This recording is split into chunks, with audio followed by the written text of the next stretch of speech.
Hello. Hello. Hello. Hello.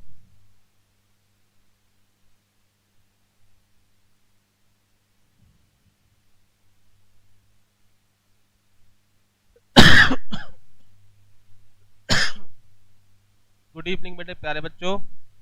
जल्दी सब लोग आ जाइए। क्लास स्टार्ट हो रही है। सारे बच्चे बेटा आ जाइए। और सबसे पहले सबको बेटा लिंक शेयर कर दीजिए तो क्लास स्टार्ट हो। Rahul sir hello. Suraj sir नमस्ते बेटा नमस्ते।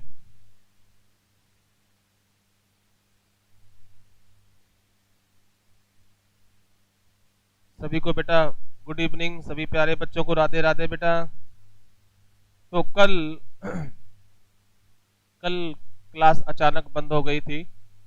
लैपटॉप डिस हो गया था, है ना। तो सबसे पहले बता दीजिए कि कल क्लास कहाँ तक देख पाए थे। कल हम जो टॉपिक पढ़े थे, एक तो ये पढ़े थे सोहाबल हत्याकांड। ये वाला टॉपिक तो शायद हो गया था। फिर हम पढ़े थे व्यक्तिगत सत्याग्रह। ये कल के चैप्टर थे 1938 और 1940। और फिर शुरू हुआ था भारत छोड़ो आंदोलन। भारत छोड़ो आंदोलन 1942। और फिर था मध्य प्रदेश का चावल सत्याग्रह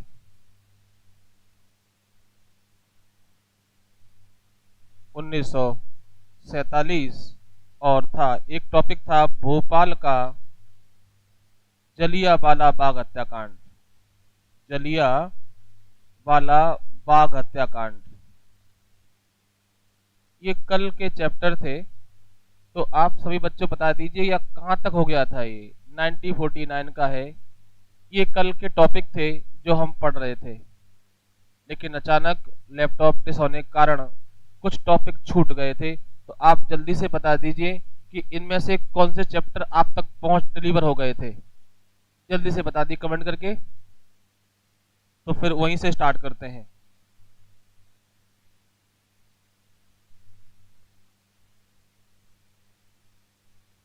विनोबा भावे, ओके। भारत छोड़ो मतलब, है ना। भारत छोड़ो के बारे में हम चर्चा कर रहे हैं, इसका मतलब ये हुआ ना। भारत छोड़ो आंदोलन चल रहा था, ओके। कोई बात नहीं। तो हम भारत छोड़ो से दोबारा कर देते हैं शुरू, नो प्रॉब्लम।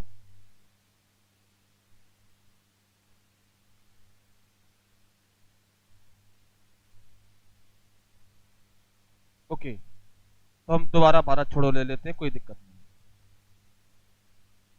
राइट होती है। गुड इवनिंग बेटा, गुड इवनिंग।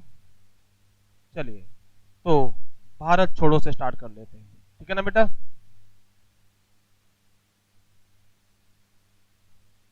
भारत छोड़ो आंदोलन।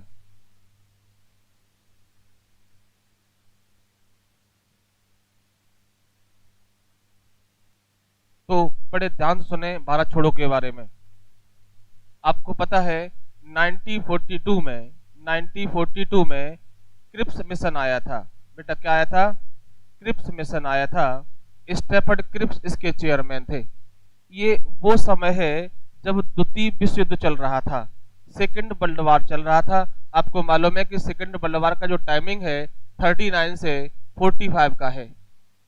इस युद्ध में अंग्रेजों की जो मित्र राष्ट्रों के साथ लड़ रहा था, मित्र राष्ट्रों में था अंग्रेज, इंग्लिश या ब्रिटेन, तो उसकी हालत अच्छी नहीं थी। जर्मनी पावरफुल हो रहा था। तो भारतीयों का सहयोग प्राप्त करने के लिए स्टैफर्ड क्रिप्स की अध्यक्षता में क्रिप्स मिशन भेजा गया था इंडिया में। इसने इस अधिनियम में भारत को बहुत सारी सुविधाएं देने की बात कही थी, लेकिन सेकंड वर्ल्ड वार के बाद, द्वितीय विश्व युद्ध के समाप्त होने के बाद ये भारत को मिलनी थी। इसलिए महात्मा गांधी जी ने इसका इसे स्वीकार नहीं किया और इसके बारे में कहा ये उस तारीख का चेक है जिसका बैंक नष्ट होने वाला है। It was post dated cheque on A crashing bank. किसने कहा? महात्मा गांधी ने कहा। किसके बारे में कहा? क्रिप्स मिशन के बारे में कहा। तो महात्मा गांधी के जो धैर्य का बांध था वो टूट गया और उन्होंने कहा कि अब हम एक बड़ा आंदोलन चलाएंगे भारत में, और उसे क्या नाम दिया? भारत छोड़ो आंदोलन। तो याद रखें, क्रिप्स मिशन की असफलता के बाद महात्मा गांधी ने एक आंदोलन चलाया जिसे बोलते हैं भारत छोड़ो आंदोलन। क्लियर है बेटा? क्या तक क्लियर है?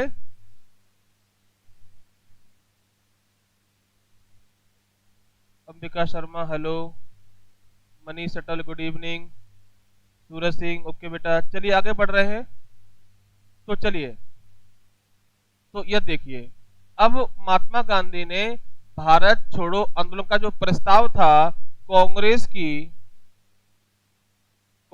की वर्धा मीटिंग में रखा। याद रखें, कहां रखा? वर्धा सम्मेलन में रखा और इसे यहां पारित कराया। तो भारत छोड़ो आंदोलन का प्रस्ताव कहां पारित हुआ था? तो कांग्रेस की वर्धा मीटिंग में। और 8 अगस्त 1942 को मुंबई के ग्वालिया टैंक मैदान में, ग्वालिया एक जगह का नाम है, ग्वालिया टैंक मैदान, यहां पर गांधी जी ने भारत छोड़ो का श्री गणेश किया और क्या कहा कि ये मेरे जीवन का अंतिम संघर्ष होगा, ये मेरे जीवन का अंतिम संघर्ष है। अंग्रेजों भारत छोड़ो, अंग्रेजों भारत छोड़ो। और इसी में उन्होंने एक नारा दिया था, करो या मरो। तो याद रखें, महात्मा गांधी ने करो या मरो का नारा किस मूवमेंट में दिया था? तो ये जो है भारत छोड़ो आंदोलन में। क्लियर है? ये 8 अगस्त की बात है। और इस आंदोलन का बड़ा महत्वपूर्ण इतिहास में रोल है, काफी क्वेश्चंस पूछे जाते हैं। अब क्या हुआ? ये 9 अगस्त को स्टार्ट होना था भारत छोड़ो, लेकिन 9 अगस्त के अर्ली मॉर्निंग, सुबह होते ही कांग्रेस के सभी नेता गिरफ्तार कर लिए गए, महात्मा गांधी भी गिरफ्तार कर लिए गए, पंडित जवाहरलाल नेहरू, सरदार वल्लभ भाई पटेल, मौलाना अब्दुल कलाम आजाद, जितने भी नेता कांग्रेस के थे, तो ये अरेस्ट कर लिए गए अर्ली मॉर्निंग। अब ये आंदोलन नेतृत्व विहीन हो गया। तो इस आंदोलन को जो नेतृत्व दिया, भूमिगत रहते हुए जयप्रकाश नारायण जो जेल से भाग आए थे, राम मनोहर लोहिया और अरुणा आसफ अली। याद रखें कि इस आंदोलन को नेतृत्व किसने दिया? भूमिगत छुप करके। तो अरुणा आसफ अली, राम मनोहर लोहिया और जयप्रकाश नारायण, जिन्हें हम जेपी कहते हैं या लोक नायक भी कहते हैं, इन्होंने दिया। और अरुणा आसफ अली को अगस्त क्रांति की नायिका भी कहा जाता है, क्योंकि इस आंदोलन को अगस्त क्रांति भी कहते हैं। याद रखें, किस क्रांति को अगस्त क्रांति के नाम से जानते हैं? तो भारत छोड़ो को, क्योंकि ये अगस्त में स्टार्ट हुई थी। और अगस्त क्रांति की नायिका किसे बोलते हैं? अरुणा आसफ अली। अरुणा आसफ अली को अगस्त क्रांति की नायिका कहा जाता है। और इसी आंदोलन में ऊषा मेहता ने रेडियो प्रसारण किया था। याद रखें, यह प्रश्न यूपीपीसीएस में पूछा गया था कि रेडियो प्रसारण किसने किया था? तो उनका नाम था ऊषा मेहता। बाकी सारे नेता अरेस्ट कर लिए गए थे। महात्मा गांधी को भी अरेस्ट कर लिया था और इन्हें पुणे में आगा खां पैलेस में रखा गया था। याद रखना, एक प्रश्न कई बार पूछा गया है कि भारत में आगा खां पैलेस कहां है? तो पुणे में है। इसमें महात्मा गांधी को रखा गया था। एक प्रश्न आता है कि 1942 में जब महात्मा गांधी को बंदी बनाया गया तो उन्हें किस जगह रखा गया था? तो आगा खां पैलेस में। एक प्रश्न और हो सकता है कि आगा खां कप किस गेम में होता है? तो वो हॉकी में होता है ना। तो चलो, ये तो भारत में स्टार्ट हुआ था। अब मध्य प्रदेश में भारत छोड़ो कहां से स्टार्ट हुआ, ये हम चर्चा करते हैं। बेटा ये समझ में आया आपको? ये भारत के ऑल इंडिया लेवल पर शुरू हुआ था। अब हम एमपी में कहां शुरू किए थे, इसकी चर्चा करते हैं। चलिए, मध्य प्रदेश में भारत छोड़ो आंदोलन। बेटा ये क्लियर हो गया आपका कि भारत में कहां शुरू हुआ था। पूजा राठौर, गुड इवनिंग। हाँ बेटा, सभी को गुड इवनिंग, सभी को अभिवादन। बेटा सभी का स्वागत है सौरभ शर्मा क्लासेस में। ये क्लास आप लोगों के लिए बेटा निःशुल्क है, मध्य प्रदेश सामान्य ज्ञान का। अभी इतिहास का टॉपिक चल रहा है, आजादी आने वाली है। चलिए आगे बढ़ते हैं। तो प्रश्न ये है कि मध्य प्रदेश में भारत छोड़ो आंदोलन का आरंभ कब हुआ था और कहां से हुआ था। चलिए, तो प्रश्न है, इसका आंसर है बैतूल। मध्य प्रदेश में भारत छोड़ो आंदोलन बैतूल में शुरू हुआ था और टाइमिंग थी 13 अगस्त 1942 और इसका नेतृत्व किया था महादेव तेली। तो याद रखें, मध्य प्रदेश में महादेव तेली ने भारत छोड़ो आंदोलन का नेतृत्व किया था। बेटा क्लियर है? मध्य प्रदेश में भारत छोड़ो आंदोलन का जो नेतृत्व है वो किसने किया था? महादेव तेली ने किया था। और कहां शुरू हुआ था? बैतूल में। ओके, इसके बाद बढ़ते हैं।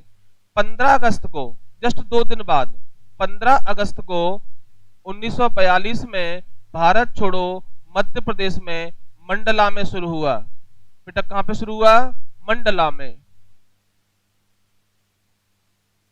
जिसका नेतृत्व वीर उदय चंद्र ने किया था। वीर उदय चंद्र।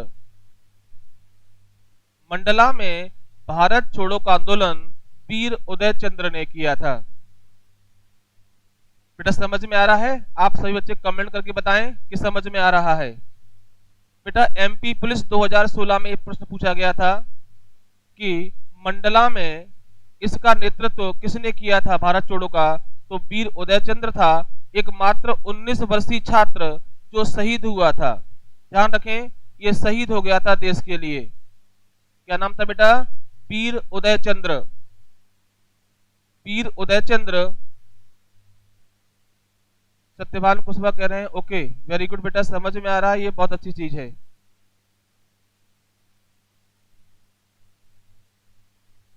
बेटा आपको समझ में आता है, ये हमारे प्रयास की सार्थकता है ना?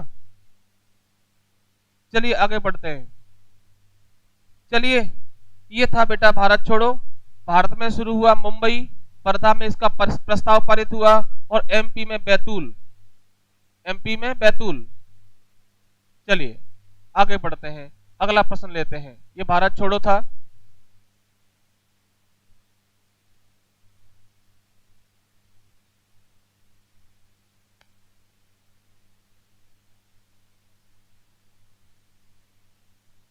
अब हम बात करते हैं मध्य प्रदेश में चावल सत्याग्रह। चावल सत्याग्रह 1947 1947 28 फरवरी 1947 को ही हुआ था रीवा में।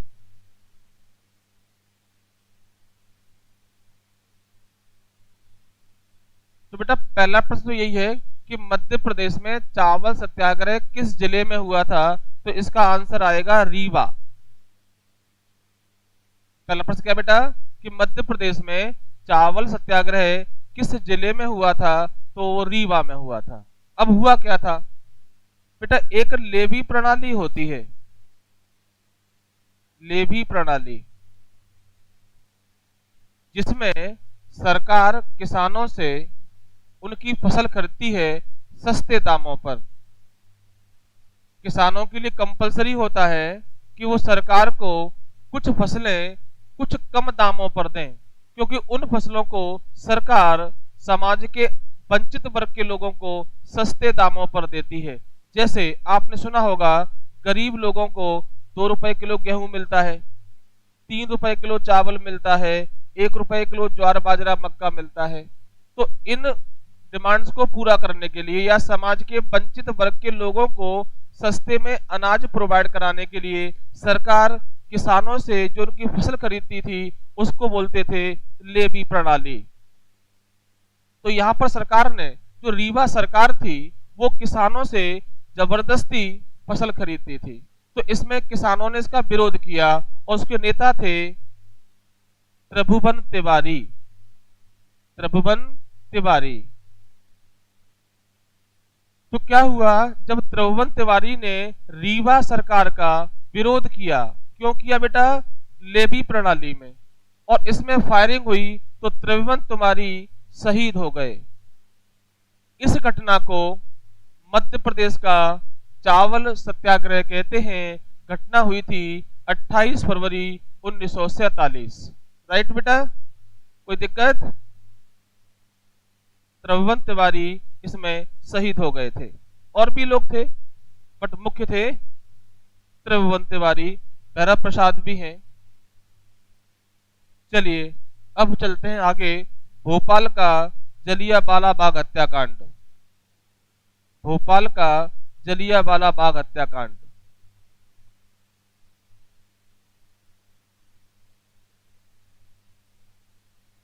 कृष्णा को जो कह रहे हैं समझ में आ रहा है। ओमवती कह रही है वेरी गुड, बहुत बढ़िया बेटा। इस बार आपको कमाल दिखाना है, परीक्षा आएगी तब, क्योंकि आपका मध्य प्रदेश सामान्य ज्ञान बहुत डिटेल में हो रहा है। कोई क्वेश्चन बाहर नहीं जाएगा, बस ये कि इसको आप याद कर लें। चलिए अब हम प्रश्न बात करते हैं भोपाल का जलियांवाला बाग हत्याकांड।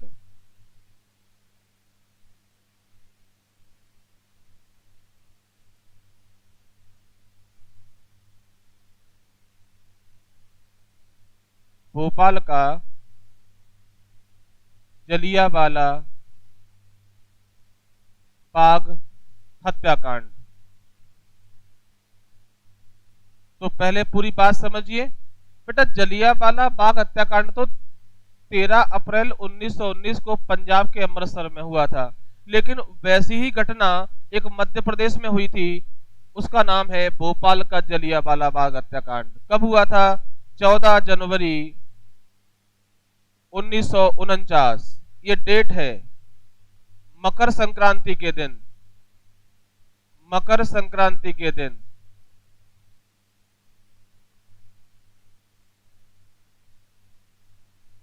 ये भोपाल का जलियांवाला बाग हत्याकांड है। अगर प्रश्न आता है कि मध्य प्रदेश का जलियांवाला बाग हत्याकांड किसे कहते हैं? जल्दी आंसर दीजिए, हत्याकांड किसे कहते हैं? जल्दी से बताइए, प्रश्न आपके लिए है। मध्य प्रदेश का जलियांवाला बाग हत्याकांड किसे कहते हैं? जल्दी से आंसर दीजिए। मध्य प्रदेश का जलियांवाला बाग हत्याकांड किसे कहते हैं? रजत भदौरिया कह रहे हैं चरण पादुका हत्याकांड को। एकता शर्मा कह रही है भोपाल में। बेटा भोपाल का नहीं है, ये तो भोपाल का जलियांवाला बाग हत्याकांड। एकता जी। रूपेंद्र कह रहे हैं चरण पादुका हत्याकांड। बेटा चरण पादुका कहां पड़ता है? चरण पादुका किस जिले में है? चरण पादुका किस जिले में है? सिंह साहब भी कह रहे हैं चरण पादुका हत्याकांड। चरण पादुका मध्य प्रदेश के किस जिले में है और ये कहां हुआ था? अभी बहुत सारे बच्चों के आंसर नहीं आए बेटा।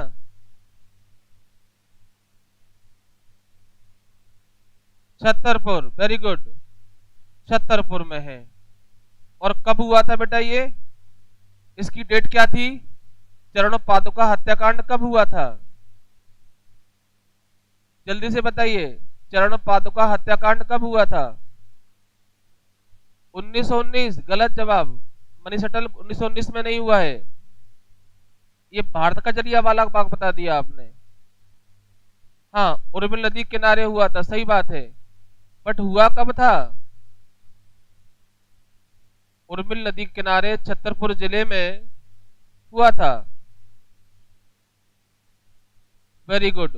14 जनवरी 1931, बहुत बढ़िया। 14 जनवरी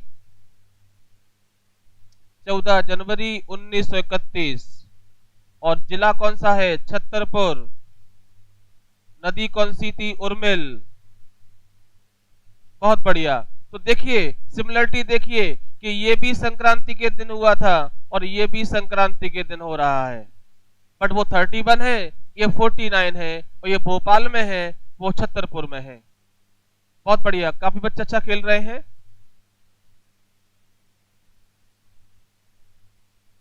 मनीष, 15 जनवरी नहीं है, 15 जून नहीं है, 14 जनवरी है। कोई बात नहीं, मिस्टेक हो जाता है, ऐसे ही सीखते हैं। आंसर दिया करो। फर्स्ट टाइम में किसी का सही नहीं आता, बस प्रयास रखें जारी।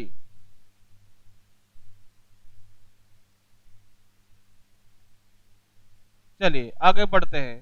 भोपाल का जलियांवाला बाग हत्याकांड, अब हम इसकी चर्चा करते हैं। तो पहली बात तो ये कि ये नर्मदा नदी के किनारे है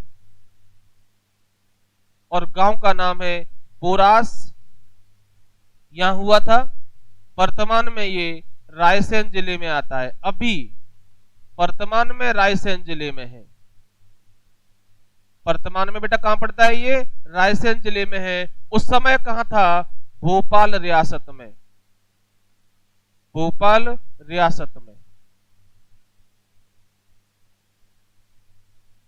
उस समय भोपाल रियासत में था।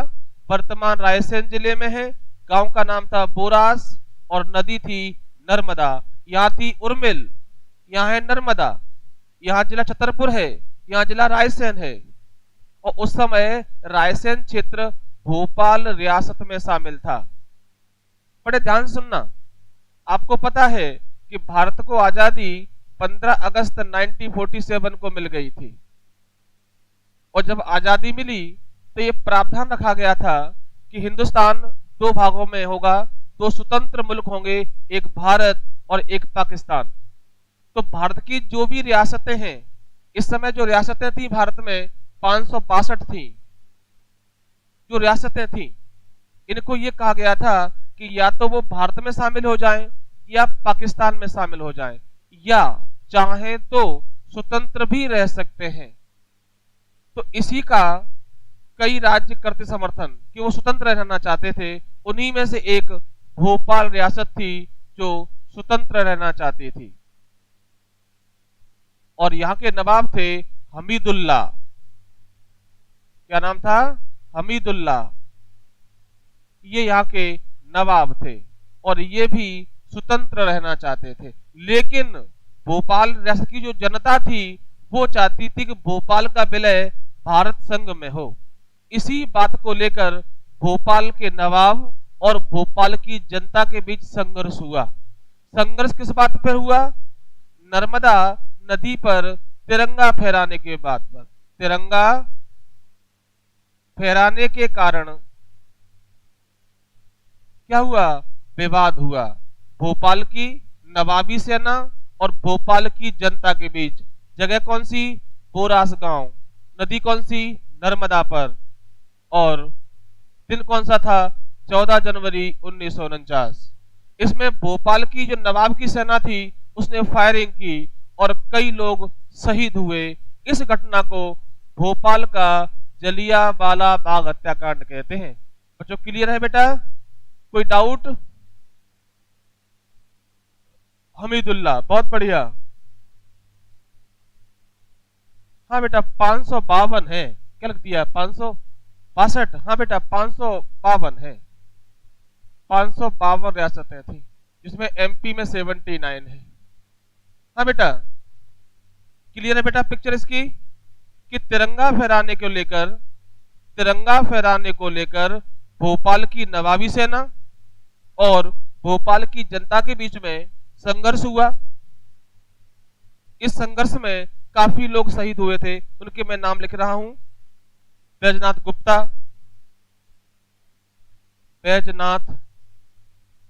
गुप्ता ये भी शहीद हुए थे।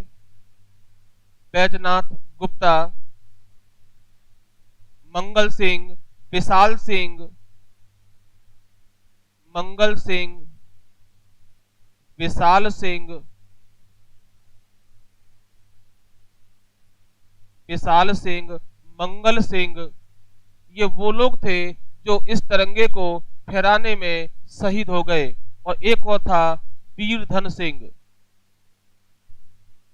वीरधन सिंह। ये लोग तिरंगा फहराने के कारण जो है नवाब की सेना से भिड़ गए और फायरिंग हुई और ये शहीद हो गए। जाफर अली खान इनका सेनापति था। नाम क्या था? जाफर अली खान।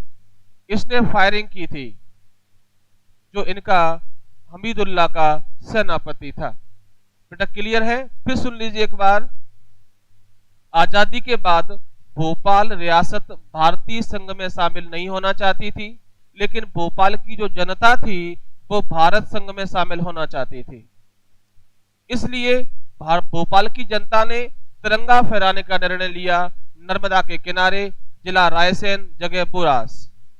और इस तिरंगा फहराने के कारण इन्होंने नेतृत्व किया, तिरंगा फहराया इन लोगों ने। इसलिए भोपाल की जो नवाबी सेना थी, जिसका सेनापति था जाफर अली खान, इसने फायरिंग के आदेश दे दिए।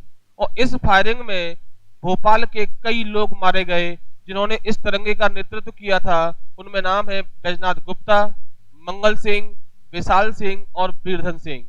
ये शहीद हो गए देश के लिए।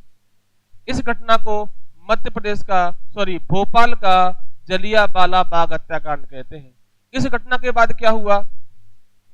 इस घटना के बाद हमीदुल्लाह पर दबाव बढ़ा और इस समय लौह पुरुष सरदार पटेल ने हमीदुल्लाह पर दबाव बनाया। और ये हमीदुल्लाह भोपाल का अंतिम नवाब है। मोहम्मद अली जिन्ना और पंडित जवाहरलाल नेहरू के बहुत नजदीक था ये, लेकिन पटेल के दबाव के कारण ये झुक गया। और 1 जून 1949 भोपाल का विलय हो गया। किसमें? भारत संघ में। याद रखना, भोपाल का विलय भारत संघ में कब हुआ था? तो डेट है, प्रश्न क्या है? भोपाल का विलय भारत संघ में कब हुआ? तो आंसर आएगा 1 जून 1949। 1 जून 1949 को भोपाल का विलय हो गया। और बेटा इसे किस में शामिल किया गया था? पार्ट सी में। याद रखना इसको, जो पार्ट ABC थे ना, पार्ट सी में शामिल किया गया था।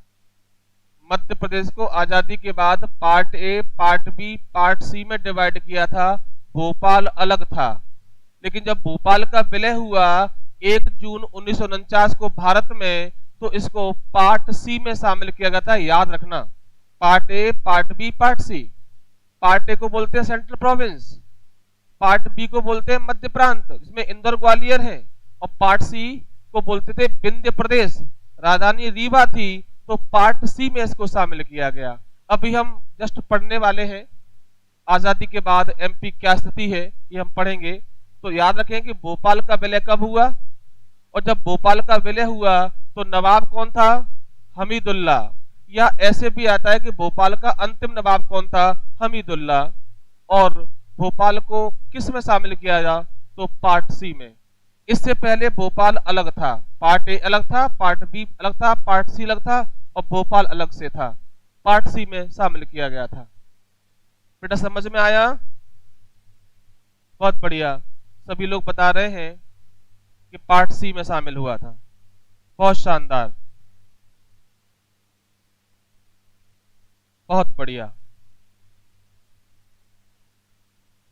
यहां तक कोई तकलीफ नहीं? भारत आजाद हो गया। चलिए, हमीदुल्लाह। अब आगे बढ़ते हैं।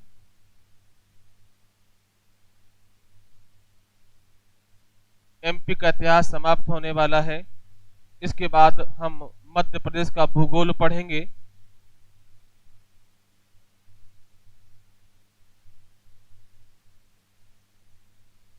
मध्य प्रदेश का इतिहास को हमने काफी व्यापक पैमाने पर लिया है, सारे चैप्टर कवर किए हैं जो शायद आपको कभी पढ़ने को नहीं मिले होंगे। और अगर आपको बेहतर लगा है तो लाइक जरूर करें और कमेंट में लिखें कि अच्छा लगा, और नहीं लगा है तो भी लिखें, है ना। अगर आपको आनंद की अनुभूति नहीं हुई है तो बताएं। चलिए आगे बात करते हैं। ये एमपी का इतिहास चल रहा है, अभी कुछ और पार्ट है इसमें। मध्य प्रांत, मध्य प्रांत का गठन, मध्य प्रांत का गठन, मध्य प्रदेश में मध्य प्रांत का गठन।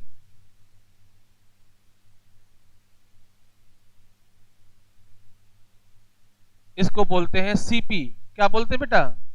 Central provinces. तो याद रखें, अंग्रेजों ने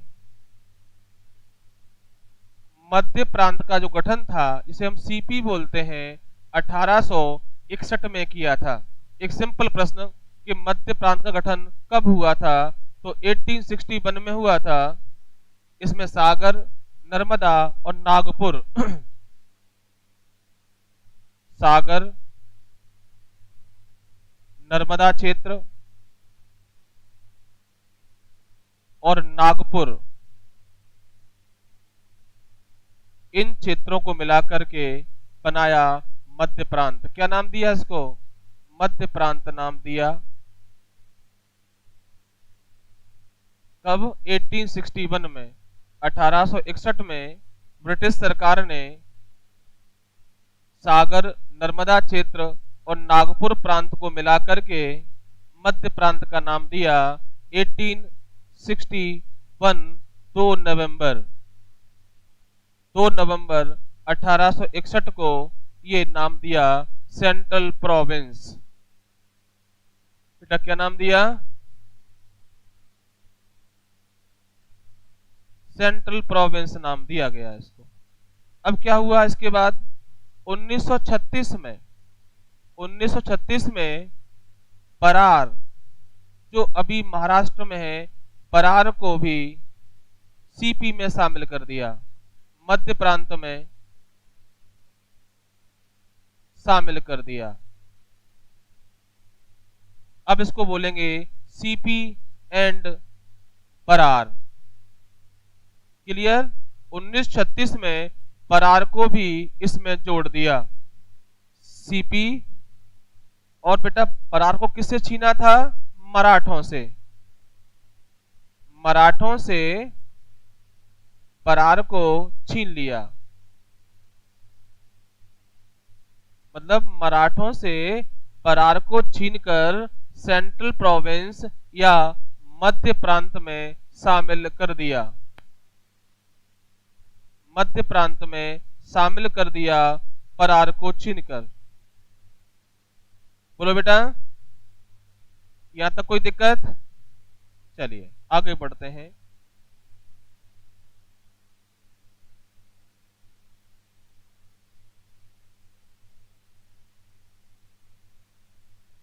यहां तक कोई दिक्कत?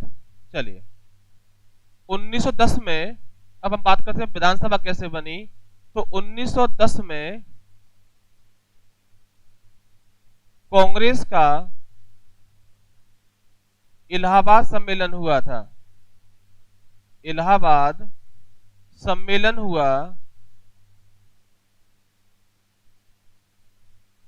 इस सम्मेलन में मध्य प्रांत के लिए विधानसभा की मांग की गई, विधानसभा की मांग हुई थी। यानी कि पहली बार मध्य प्रांत के लिए विधानसभा की मांग कहां हुई थी? तो कांग्रेस के इलाहाबाद सम्मेलन में। इसमें बंगाल विभाजन को भी रद्द करने की मांग हुई थी। इसी में बंगाल विभाजन को रद्द करने की मांग भी हुई थी। और मध्य प्रांत के लिए विधानसभा की भी मांग हुई थी। बोलो। और इस मांग को पूरा करते हुए 1913 में, इस मांग के अनुरूप 1913 में लॉर्ड हार्डिंग के समय मध्य प्रांत सीपी प्लस बरार के लिए विधानसभा स्थापित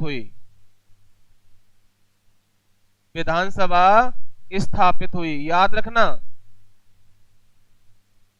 मध्य प्रांत का गठन 1861 में हुआ 2 नवंबर को, और 36 में बरार जोड़ दिया। इसके लिए विधानसभा की मांग कब हुई? 1910 कांग्रेस के इलाहाबाद मीटिंग में। और 1913 में लॉर्ड हार्डिंग, जो भारत का वायसराय था, इसके समय सीपी और बरार के लिए विधानसभा बना दी गई। इस विधानसभा में 26 सदस्य थे। बेटा कितने? 26 सदस्य थे। इस विधानसभा में 26 सदस्य रखे गए थे।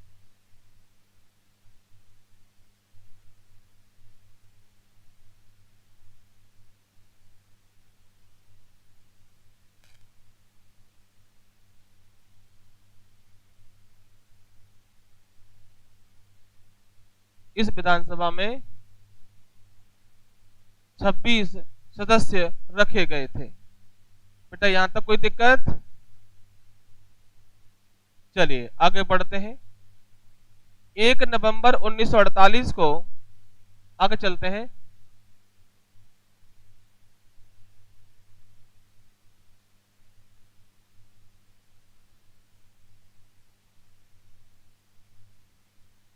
एक नवंबर 1948 को जो मध्य प्रांत था सीपी प्लस बरार, इसको क्या बोलते थे? मध्य प्रांत। 1 नवंबर 1948 को मध्य प्रांत का नाम बदल दिया, बदलकर मध्य प्रदेश रख दिया गया। ध्यान रखें, 1 नवंबर 1948 को सीपी और बरार, जिसे हम मध्य प्रांत कहते हैं, इसका नाम क्या कर दिया?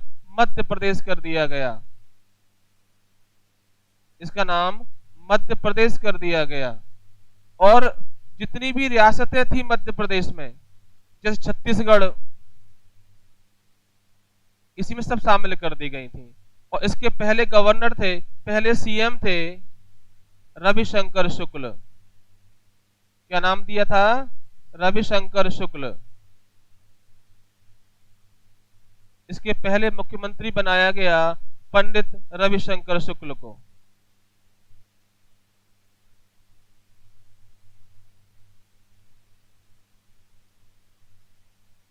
चलिए आगे बढ़ते हैं।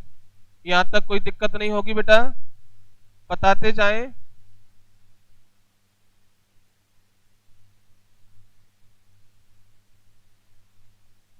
अभी एमपी का पुनर्गठन भी होगा, उससे पहले कुछ चीजें और पढ़नी है।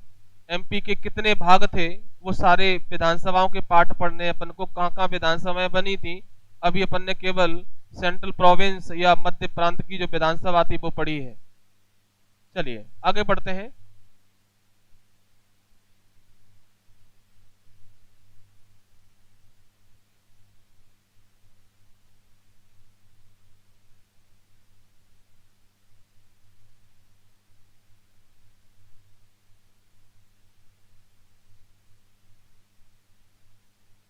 नाइनटीन 47 में भारत में और मध्य प्रदेश में कई छोटी छोटी रियासतें थीं। कई छोटी छोटी रियासतें थीं। मध्य प्रदेश में भी थी, समथिंग 17 रियासतें एमपी में हैं। इनको जो अपन पुनर्गठन करेंगे और पार्ट ए बी सी में इसको डिवाइड करेंगे, और उनको बाद में 1 नवंबर 56 को सभी को आपस में मर्ज करेंगे और एमपी गठित होगा, है ना। तो इसमें जो रियासतें थी उनमें विधानसभाएं भी थी। जो हमने part A, part B, part C बनाया, भोपाल था, इनकी अपनी अपनी विधानसभाएं थी। इन विधानसभाओं को नवंबर 56 में अपन एक कर देंगे और भोपाल में विधानसभा बनाएंगे। तो भारत के जो प्रांत हमने बनाए थे, part A, part B, part C, उनकी रियासतें कहाँ कहाँ थी, वो सॉरी विधानसभाएं कहाँ कहाँ थी, इनके बारे में पढ़ते हैं। देखें, मध्य प्रदेश की 4 विधानसभाओं का इतिहास। मध्य प्रदेश की 4 विधानसभाओं का इतिहास।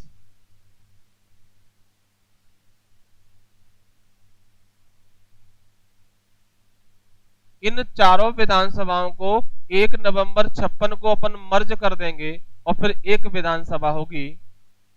चलिए, इन 4 विधानसभाओं की हम बात कर रहे हैं। नंबर 1, विंध्य प्रदेश विधानसभा।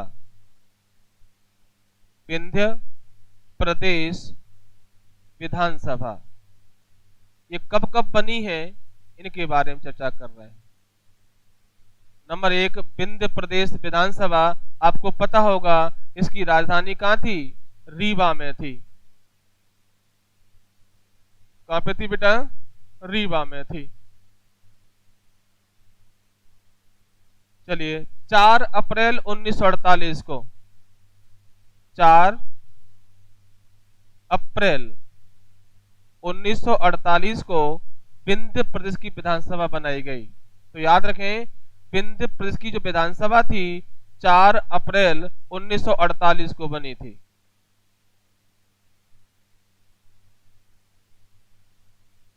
क्लियर बेटा? आगे बढ़ते हैं। इससे पहले विंध्य प्रदेश को पहले पार्ट बी में शामिल किया गया था। इसे पहले पार्ट बी में शामिल किया गया था, लेकिन 1950 में इसे पार्ट सी में कर दिया गया। याद रखें, 1950 में विंध्य प्रदेश पार्ट सी में गया है, पहले पार्ट बी का हिस्सा था। पहले पार्ट बी का हिस्सा था, बाद में से पार्ट सी में रखा गया। पार्ट सी में रखा गया। इसके जो राज प्रमुख हैं मार्तंड सिंह थे। इस जो विंध्य प्रदेश था, इसके जो राज प्रमुख थे कौन थे बेटा, मार्तंड सिंह थे, जो रीवा के महाराज हैं। कहां के बेटा, रीवा के महाराज थे। याद रखें, विंध्य प्रदेश के राज प्रमुख किसको बनाया गया था, मार्तंड सिंह, जो रीवा के महाराज थे। ये राज प्रमुख बनाए गए थे। और शंभुनाथ शुक्ल इसके पहले मुख्यमंत्री हैं। लिख लें, इसके प्रथम मुख्यमंत्री, प्रथम सीएम शंभुनाथ शुक्ल।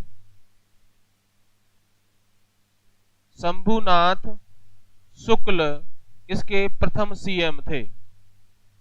विंध्य प्रदेश की जो विधानसभा थी 4 अप्रैल 1948 में स्थापित हुई।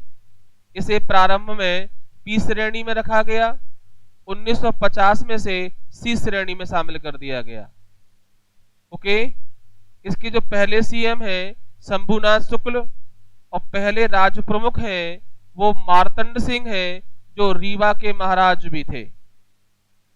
बोलो बेटा, यहां तक कोई दिक्कत? चलिए, अब हम बात करते हैं भोपाल विधानसभा। नंबर 2, भोपाल विधानसभा।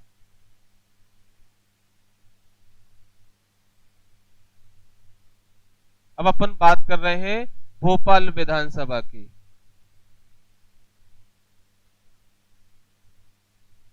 तो याद रखें, प्रथम आम चुनाव के बाद, प्रथम आम चुनाव कब हुए थे बेटा, 1952। तो प्रथम आम चुनाव के बाद विधानसभा की स्थापना हुई। विधानसभा की स्थापना हुई। याद रखें, भोपाल की जो विधानसभा है 1952 के बाद स्थापित हुई। पहले जो आम चुनाव हुआ था 1952 में, यहां बनी। इसके पहले मुख्यमंत्री याद रखें शंकर दयाल शर्मा थे। शंकर दयाल शर्मा ये प्रथम मुख्यमंत्री बने थे भोपाल के, भोपाल विधानसभा। ओके, तो याद रखें विंध्य विधानसभा के पहले सीएम शंभुनाथ शुक्ल हैं और भोपाल विधानसभा के पहले जो सीएम है वो कौन है बेटा? शंकर दयाल शर्मा, जो बाद में भारत के राष्ट्रपति बने थे।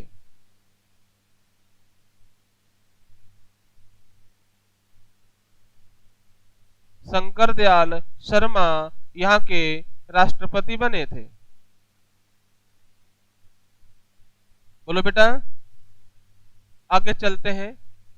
और भोपाल बेटा पार्ट सी में विलय हो गया था, मालूम है आपको। चलिए तीसरा, मध्य भारत की विधानसभा। बेटा ये मध्य प्रांत था जो अपन पढ़े थे, ये मध्य भारत है। अभी हम पढ़ रहे हैं मध्य भारत, मध्य भारत विधानसभा। ये पार्ट बी का राज्य था, आपको पता होगा पार्ट बी का राज्य था। और विंध्य विधानसभा पार्ट सी में है ना? समझ में आ रहा है बच्चों? बताते जाना।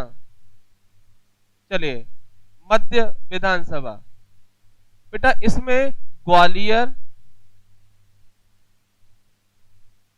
और इंदौर, इंदौर रियासतें थी और ये दो इसकी राजधानियां थी। 6 महीने रहती थी ग्वालियर और 6 महीने इंदौर राजधानी रहती थी। ये विधानसभा 26 मई 1948 को बनाई गई थी। मध्य भारत विधानसभा 26 मई, तो बेटा 28 मई है, 26 नहीं, 28 मई 1948 को बनाई गई थी। 28 मई 1948 को बनाई गई थी। और जीवाजी राव सिंधिया, याद रखें इसके जो राज प्रमुख हैं, इसके जो राज प्रमुख हैं वो हैं जीवाजी राव सिंधिया, जीवाजी राव सिंधिया। बेटा इन्हें पंडित जवाहरलाल नेहरू ने आजीवन राज प्रमुख बनाया था। इन्हें पंडित जवाहरलाल नेहरू ने अनुरोध किया था कि आप राज प्रमुख बन जाएं और इन्हें आजीवन राज प्रमुख बनाया गया था। और मुख्यमंत्री बने थे लीलाधर जोशी। बेटा कौन बना था? लीलाधर जोशी यहाँ के सीएम बने थे। मध्य भारत जो प्रांत था इसके पहले मुख्यमंत्री थे पंडित लीलाधर जोशी। और बेटा ये सभी विधानसभाएं 1956 तक कार्य करेंगी। 1956 में जब 1 नवंबर आएगा तो ये सारी विधानसभाओं को आपस में मर्ज कर देंगे। फिर एमपी की एक विधानसभा होगी जो भोपाल में होगी, मिंटो हॉल में। उस समय आप बता दीजिए कि मिंटो हॉल की स्थापना किस बेगम ने की थी भोपाल की ने? जल्दी से आंसर दीजिए। और वर्तमान जो विधानसभा है उसका नाम है इंदिरा गांधी विधानसभा। पुरानी विधानसभा का नाम मिंटो हॉल था। मिंटो हॉल किसने बनवाया था भोपाल की? वो कौन सी बेगम थी? चलिए, तो लीलाधर जोशी मध्य भारत जो प्रांत था, जो रियासत थी, उसके पहले मुख्यमंत्री थे लीलाधर जोशी। यहां तक कोई दिक्कत नहीं बेटा? चलिए अब अगला आता है सेंट्रल प्रोविंस एंड बरार विधानसभा, सीपी एंड बरार। वो चौथे नंबर की है।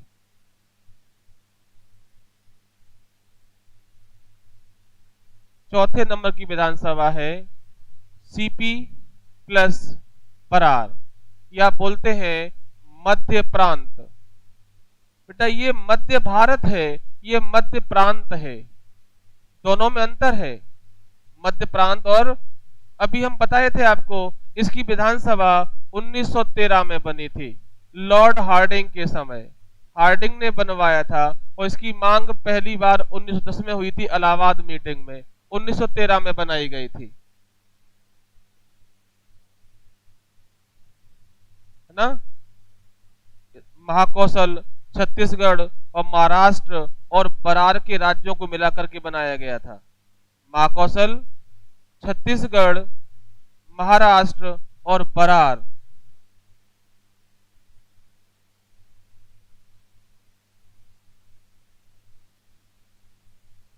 ओके, आपको पता है कि 1956 में जब पुनर्गठन होगा तो महाकौशल और छत्तीसगढ़ का क्षेत्र मध्य प्रदेश में रहा था और महाराष्ट्र चला गया था। एकमात्र रियासत कौन सी थी जो अभी भी एमपी में है? पार्ट ए की थी। चलिए आगे बढ़ते हैं। इसके पहले मुख्यमंत्री थे पंडित रविशंकर शुक्ल। पंडित रविशंकर शुक्ल इसके पहले मुख्यमंत्री बने थे सीपी एंड बरार के, और इसकी जो राजधानी थी वो नागपुर में थी। इसकी जो राजधानी थी वो नागपुर में थी। बोलो बेटा, यहां तक किसी को तकलीफ तो नहीं है? मकड़ाई याद रखना, पार्ट ए में इसको हम बोलते हैं पार्ट ए। तो पार्ट ए में एकमात्र रियासत थी कौन सी? मकड़ाई की। इसको पार्ट ए में आज भी है ये मध्य प्रदेश में, है ना। जब 1956 आएगा, जब मध्य प्रदेश में समय आएगा 1956 1 नवंबर, तो क्या होगा? Part A, part B, part C को आपस में मर्ज करेंगे और मध्य प्रदेश इसका फिर नाम होगा और राजधानी इसकी बनेगी भोपाल, जो सीहोर जिले में पड़ेगा उस समय। ये 1 नवंबर 56 की बात है। जब 56 होगा तब महाराष्ट्र का जो एरिया है, महाराष्ट्र के 8 जिले जो उस समय एमपी में थे, महाराष्ट्र को दे दिए जाएंगे, क्योंकि 1956 में राज्यों का जो पुनर्गठन हुआ था वो भाषा के बेस पर हुआ था। इसलिए जिन क्षेत्रों में, इन क्षेत्रों में मराठी बोली जाती थी, भंडारा, अकोला, अमरावती, नागपुर, यवतमाल, ये सब महाराष्ट्र को दे देंगे। अब ये टॉपिक आने वाला है, हम चर्चा वहां करेंगे इसकी। तो इस तरह ये 4 विधानसभाएं थी, ये 4 विधानसभाएं थी। आगे लिखेंगे 1956 में इन सभी विधानसभाओं को इन सभी विधानसभाओं को आपस में मर्ज कर दिया। बेटा क्या कर दिया? आपस में विलय कर दिया, मर्ज कर दिया या विलय कर दिया।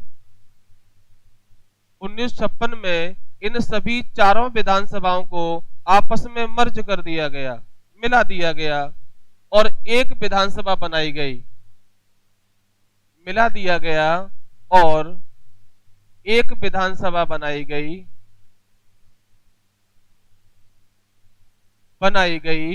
कहां पे बनाई गई बेटा? भोपाल में। और उस विधानसभा का उस समय नाम क्या था 56 में? तो याद रखें, मिंटो हॉल था। Minto hall. एक प्रश्न आता है कि मध्य प्रदेश की पुरानी विधानसभा का नाम क्या था? तो मिंटो हॉल था। और जो वर्तमान में विधानसभा है उसका नाम है इंदिरा गांधी भवन या इंदिरा गांधी विधानसभा भवन। विधानसभा भवन। चलिए, और इसका जो डिजाइन है चार्ल्स कोरिया ने किया था, यह भी याद रखें, चार्ल्स कोरिया। ये भी प्रश्न कई बार आता है कि मध्य प्रदेश की जो नई विधानसभा है उसका डिजाइन या उसका आर्किटेक्ट कौन था? तो चार्ल्स कोरिया थे। वर्तमान में यह है। और 230 विधानसभा मेंबर प्लस 1 निर्वाचित 230 होते हैं, एक एंग्लो इंडियन नॉमिनेट होता है, तो कुल विधानसभा मेंबर 231 और कितने निर्वाचित होते हैं? 230। ये अपन टॉपिक अभी आगे आएगा तो हम चर्चा करेंगे इसकी। तो ये बेटा बन गया मध्य प्रदेश। अब इसके बाद अपन आगे चलेंगे तो टॉपिक होगा इतिहास यहाँ समाप्त होता है मध्य प्रदेश का। अब एमपी का गठन होगा, पुनर्गठन होगा। तो टॉपिक रहेगा अपना मध्य प्रदेश का गठन और पुनर्गठन। इसमें हम पढ़ेंगे जब भारत आजाद हुआ तो एमपी भी आजाद हुआ, तो भारत में कितनी रियासतें थीं, उनका एकीकरण कैसे हुआ, किसने किया, part A, part B, part C, एक पार्ट डी भी था। भारत की बात करेंगे तो 4 पार्टों में है, ए बी सी डी, लेकिन डी में केवल अंडमान और निकोबार है, बस पूरे भारत में और कोई नहीं था।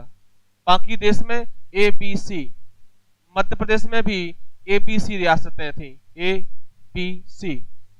ए की राजधानी हम पढ़े थे नागपुर थी, बी की ग्वालियर और इंदौर थी, और सी की रीवा में थी। इसको बोलते थे सीपी एंड बरार, इसको बोलते थे मध्य भारत, इसको बोलते थे विंध्य प्रदेश। और प्रारंभ में भोपाल अलग था, लेकिन 1 जून 1949 को भोपाल को पार्ट सी में शामिल कर दिया। फिर भारत में राज्यों का पुनर्गठन किस बेस पर हो, प्रशासन के बेस पर हो या भाषा के बेस पर हो, यही कंडीशन एमपी में थी। तो पंडित जवाहरलाल नेहरू ने कई आयोग बनाए। पहला आयोग एस्केथर कमेटी थी, जिसने भाषा के बेस पर राज्यों गठन का विरोध किया। फिर एस्केथर कमेटी बनाई, सॉरी जेबीपी कमेटी बनाई। पहले धर कमेटी थी,